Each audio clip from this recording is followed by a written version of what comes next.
ہمارے پاس جو لوگ آتے ہیں نوجوان اور بڑی عمر کے لوگ، یعنی جو 35-40 برس کی عمر میں جو پریشان ہو جاتے ہیں، اسٹک ہو جاتے ہیں، ہمارے پاس آتے ہیں، تو ہم ان کو مختلف ایکسرسائزز کے ذریعے سے 3 مہینے میں ان کو یہ ساری چیزیں کرواتے ہیں. مطلب یہ ایک پریکٹیکل جاب ہے. کی بات سے مجھے لگ رہا ہے کہ اس ملک کے اندر کیریئر کاؤنسلنگ کی جو ضرورت ہے وہ شاید بچوں سے زیادہ ان کے پیرنٹس کے لیے ضرورت ہے، تاکہ وہ اس چیز کو اہمیت کو سمجھیں. بالکل. اور یہ دیکھیں کہ اس کے بچے میں رجحان کیا ہے. اگر اس کے بچے کے اندر میں کہتا ہوں کہ اگر اس کا فائن آرٹس کی طرف ہے تو آپ اس کو زبردستی انجینئر کیوں بنانا چاہ رہے ہیں؟ مطلب یہ تو سمجھ نہیں آتی بات ہے. تو اور مزید تھوڑا سا اس کی ایک مثال میرے پاس ایک کیس اسٹڈی چھوٹی سی دیتا ہوں، ویسے تو میرے پاس بے شمار ہیں. میرے پاس ایک بہت ہی معروف اسلامک انسٹیٹیوٹ ہے، اس کے محتمم آئے اور انہوں نے مجھ سے یہ کہا کہ پریشان تھے، 3-4 سال پرانی کی بات ہے، کہ میرا بیٹا، اچھا وہ اپنے جیسے کہ وہ والدین کی ہوتی ہے کہ ایک مولوی چاہے گا کہ میرا بیٹا بھی مولوی بنے، ڈاکٹر جیسے چاہتا ہے کہ میرا بیٹا ڈاکٹر بنے. تو پریشان تھے کہ میں جو ہوں اپنے بچے کو چاہتا ہوں کہ وہ جو ہے مولوی بنے، یہ درس نظامی کی تعلیم حاصل کرے، لیکن وہ جو ہے وہ کھیل کود میں لگا ہوا ہے. میں نے کہا سر کیا ہوا، کیا وہ غلط ہاتھوں میں غلط ماحول میں بیٹھنے لگا؟ کہنے لگے نہیں، ہوتا یہ کہ وہ صبح کو جو ہے وہ نماز پڑھ کے نکلتا ہے، نمازیں پڑھتا ہے، 5 وقت کی نماز پڑھتا ہے، اور اس کے بعد وہ جم چلا جاتا ہے، اور جم پہ جو ہے نا 3-4 گھنٹے گزار دیتا ہے، اور اس کے بعد شام کو دوبارہ وہ جم چلا جاتا ہے، اور وہ اپنی پڑھائی پہ بالکل توجہ نہیں دے رہا. تو میں نے کہا سر آپ اللہ کا شکر ادا کریں کہ آپ کا بچہ غلط ماحول میں نہیں ہے. بالکل صحیح بات. کہنے لگے نہیں وہ مولوی تو نہیں بن رہا نا. ٹھیک ہے. میں نے کہا دیکھیں اللہ تبارک و تعالیٰ نے مولوی بننا شرط فرض نہیں کیا ہے، اللہ تعالیٰ نے دیندار بننا فرض کیا ہے، اور جو باتیں آپ بتا رہے ہیں وہ اس کے اندر موجود ہیں. اب ہوا یہ، میں نے ان سے کہا کہ سر آپ بالکل بے فکر رہیں، آپ کا بچہ ماشاءاللہ بالکل صحیح اس پہ جا رہا ہے. اور اس وقت اس کی عمر میرا خیال میں کوئی 18-20 کے پیٹے میں تھی. اللہ کی شان یہ کہ چونکہ وہ میرے بہت مداح ہیں، انہوں نے میرا مشورہ مانا کہ اس کو یہ کام کرنے دیا جائے. بالکل. اچھا وہ جم جاتا تھا، اور جم میں جو ہے فزیکل باڈی بلڈنگ کرنے کے بعد وہیں پہ وہ باکسنگ بھی کسی باکسنگ کلب میں چلا جاتا تھا، تو کئی گھنٹے وہ اس میں لگاتا تھا.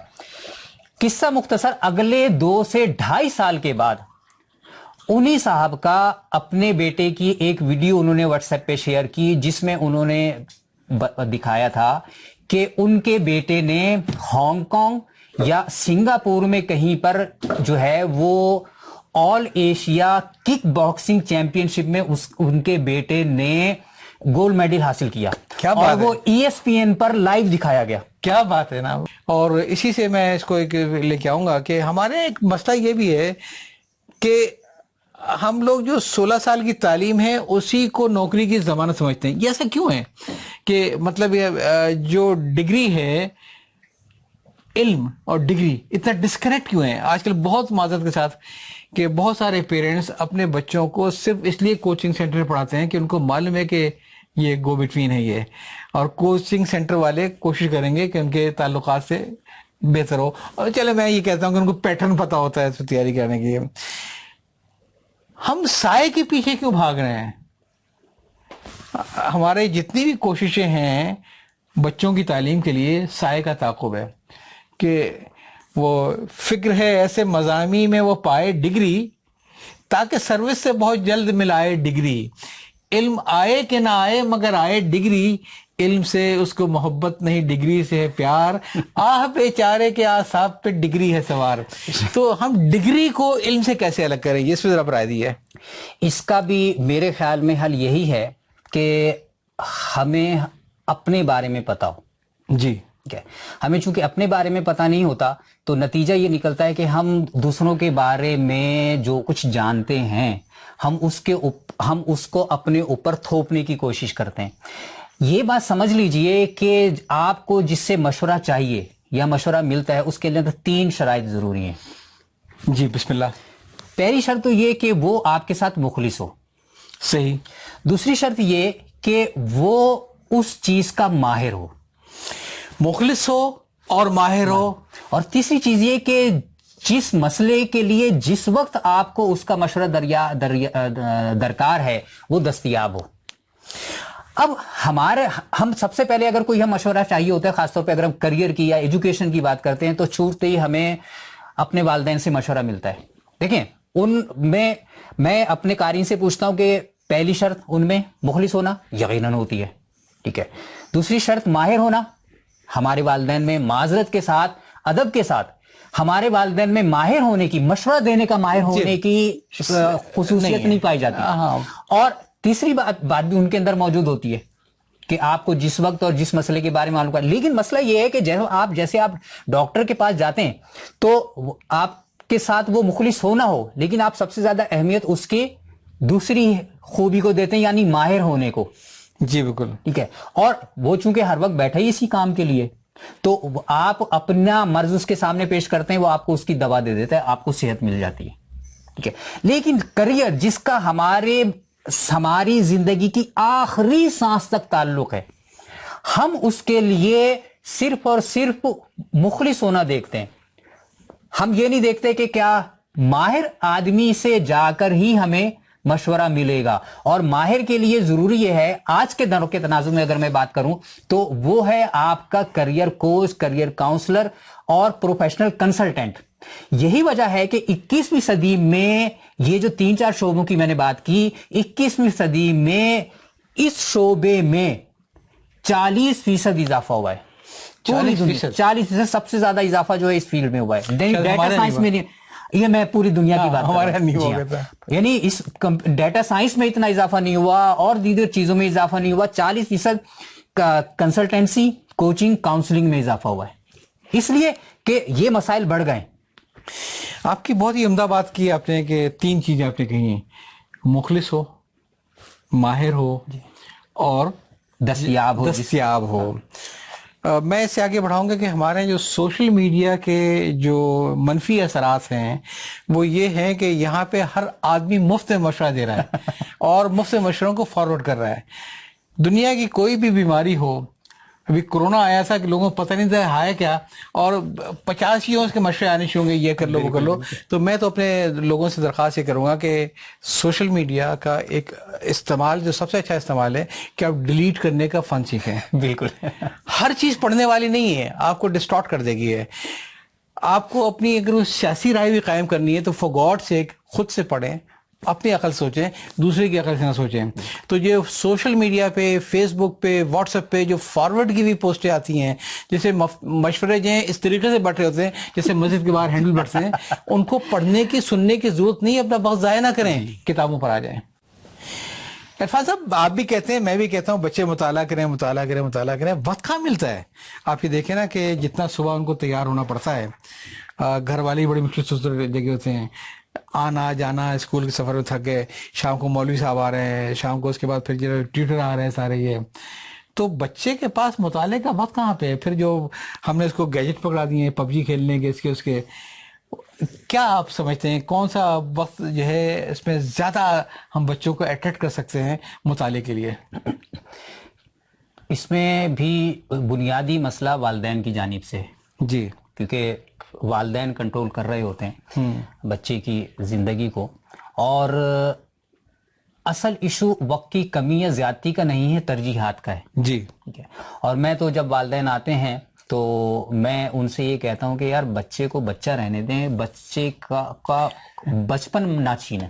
اس میں کوئی شک نہیں ہے. یعنی صبح وہ فجر کے بعد اٹھتا ہے، اس کی آنکھیں بند ہوتی ہیں، اس کو آپ گاڑی میں پھینک دیتے ہیں اسکول وین میں، ٹھیک ہے. وہ جب واپس آتا ہے وہ کھانا کھاتا ہے، کھانا کھانے کے بعد وہ ٹیوشن کے لیے چلا جاتا ہے، ٹیوشن سے واپس آتا ہے تو قاری صاحب اس کا انتظار کر رہے ہوتے ہیں، قاری صاحب سے فراغت کے بعد وہ ہوم ورک کر رہا ہوتا ہے، ٹھیک ہے. تو اس کے بعد اس کے سونے کا وقت ہو جاتا ہے.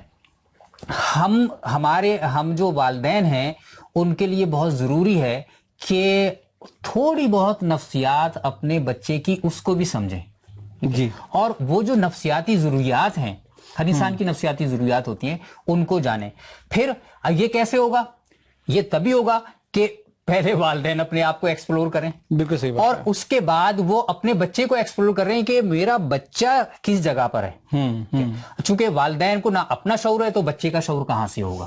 اور وہ میں سمجھتا ہوں کہ اس میں ہمیں ایک یعنی جو جیسے شاہ محی الحق فاروقی اکیڈمی اور اس قسم کی اور کہ ہمیں آپ کے یہاں ماشاءاللہ اور جو سرگرمیاں ہوتی ہیں اس میں اس طریقے سے بھی والدین کی تربیت کی بھی کوئی ایسی چھوٹی چھوٹی انشاءاللہ اس کو ہونے چاہیے. جی, کہ بیٹھک کے اندر ہم چیزیں رکھیں گے, اور آپ جیسوں کا ہمیں اگر تعاون رہے گا کہ ہمارے سارے کام نان کمرشل ہوتے ہیں. جی, تو کمرشل میں تو پھر بھی آسانی ہوتی ہے کہ اچھی فیکلٹی بھی مل جاتی ہے, اچھے پیسے مل جاتے ہیں, تو لیکن نان کمرشل چیلنج ہے, انشاءاللہ کریں گے اور آپ کو زحمت دیں گے. اور اس میں جو آغاز ہوتا ہے نا وہ ہوتا ہے بالکل آپ کے نوبیاحتہ جوڑوں سے. جی ٹھیک ہے, میں نے درجنوں نوبیاحتہ جوڑوں سے یا جن کی شادی نہیں بھی ہوئے لڑکے لڑکی سے یونیورسٹیز وغیرہ میں جب بات کرنے کا موقع ملتا ہے, میں ان سے پوچھتا ہوں کہ آپ نے شادی کیوں کی یا آپ شادی کیوں کرنا چاہتے ہیں. ٹھیک ہے, تو آپ یقین کریں ان درجنوں لوگ میں سے مجھے آج تک صرف ایک نوجوان سے اس کا صحیح جواب مل پایا. باقی سب جو ہے بغلے جھانک رہے ہوتے یا یہ کہہ رہے ہوتے ہیں کہ جی وہ تو کرنی ہوتی ہے, ٹھیک ہے, وہ والدین کی خواہش ہے. تو یہ کوئی جب آپ کی ڈیسٹینیشن ہی کلیئر نہیں ہے تو نتیجہ یہ نکلتا ہے کہ جیسے شادی کے بعد وہ پہلا 1-1.5 سال تو ہنی مون میں گزر جاتا ہے, ہنی مون پیریڈ ہوتا ہے وہ, ٹھیک ہے.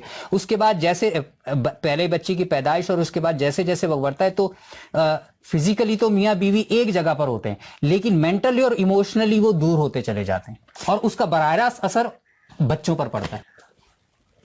اور اس کے لیے میں ایک تجویز یہ دیتا ہوں کہ آپ کے گھر میں جی اخبار, خاص طور پہ بچوں کا اخبار ہفتے میں 1 دن آتا ہے.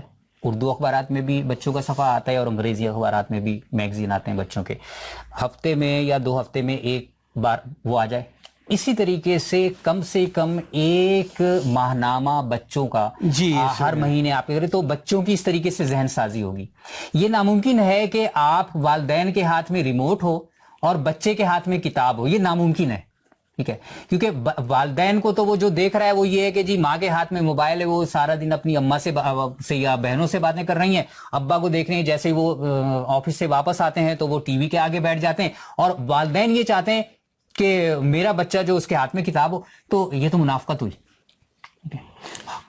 وہ اسکول کی تعطیلات کے حوالے سے بات کر رہے ہیں. جی مطلب کنٹینیو کریں. کیا کہتے ہیں کہ اسکولوں کی جو چھٹیاں ہوتی ہیں اس میں ہاں جی. دوسری صورت یہ ہے کہ چونکہ خاصی حد تک اسکول والے اس جانب توجہ دے رہے ہوتے ہیں تو اسکولوں کی بھی ذمہ داری ہے کہ وہ والدین کو اس پر موٹیویٹ کریں کہ وہ اپنے بچوں کی اس 2-2.5 مہینے کی جو فارغ وقت ہے ان کا, اس میں ان کو کچھ ایسی مصروفیت بنائیں کہ وہ فارغ نہ رہیں. ورنہ ہوتا یہ دیکھا یہ گیا کہ 2-2.5 مہینے بعد جب بچہ آتا ہے تو وہ بالکل بلینک ہوتا ہے. ٹھیک ہے, اور اس میں اسکول یہ کر سکتے ہیں کہ وہ کوئی اپنے ہاں لائبریری چھوٹی سی بنا لیں. مختلف ایکٹیویٹیز ہیں, کراچی جیسے شہر میں تو ایسی بہت سی جگہیں کہ بچوں کو وہاں پر لے جا سکتے ہیں اور بچوں کو لائبریری اور اسی جو علمی جگہیں ہیں ان کو وہ دکھا سکتے ہیں. تو ہمیں پورا اس کا ایک پلان بنانے کی ضرورت ہے. یہاں پر اس کا استعمال تو شروع ہوا ہے لیکن وہ بھی جو ہے شعبہ قسمت وہ کیپٹلسٹ اپروچ کا شکار ہو گیا ہے کہ وہ سمر کیمپ. اب وہ سمر کیمپ جو ہے ان کی فیس اتنی زیادہ ہوتی ہے کہ وہ والدین چاہنے کے باوجود کہ اپنے بچوں کو اس میں بھیجے لیکن اس کی فیس کی وجہ سے وہ نہیں بھیج پاتے. نتیجہ وہی نکلتا ہے کہ وہ بچہ گھر پہ موجود ہوتا ہے. تو اسکولوں کو چاہیے کہ بھائی کوئی موقع تو کمانے کا چھوڑ دیں, جی تھوڑا سی فکر جو ہے قوم کی بھی کر لیں. میرا خیال ہے کہ والدین کے بعد بڑی ذمہ داری اسکولوں کی ہے. ہم نے کوئی تھوڑی سی کوشش کی تھی اسکولوں میں لائبریری بنانے کی, لیکن معاملات بڑے ڈسکریجنگ رہے کہ یا تو لوگوں نے اس کو تالے بند کر دیا یا ہیڈ مسٹر صاحبہ اس میں رکھ دیا کہ بچوں کی رسائی کتابیں تک نہیں ہوئی ہے. ایک اسکول کا مجھے آئیڈیا بڑا پسند آیا, انگلش میڈیم اسکول ہے, فیس اچھی ہوگی, کہ انہوں نے ہر کلاس میں لڑکوں کو یہ کہہ دیا ہے کہ تم نے لازماً 5 کتابیں خریدنی ہیں اور جو تمہارے پاس ٹائٹل ہو وہ کسی اور کے پاس ٹائٹل نہ ہو. تو لہٰذا پھر بچے خود کتابوں کا ایکسچینج کرتے ہیں. بہترین. تو یہ بھی ایک اچھی تجویز ہے کہ آپ اپنے بچوں کو اگر اسکول میں نہ صحیح تو دوست احباب میں محلے میں انکریج کریں کہ 5 تم خریدو 5 تم خریدو. عدل بدل کے پڑھو گے تو ممکن ہے جتنا تمہارا بڑا گروپ ہوگا اتنا تمہارا مطالعہ بڑھ جائے گا. ایک تو یہ بڑی اچھی تجویز ہے. سردست ہم اس سلسلے کو یہیں پر ختم کرتے ہیں اور میں شاہ محی الحق فاروقی اکیڈمی میں آپ کی آمد کا بہت بہت شکریہ ادا کرتا ہوں. انشاءاللہ ہم مل کے کام کریں گے. اور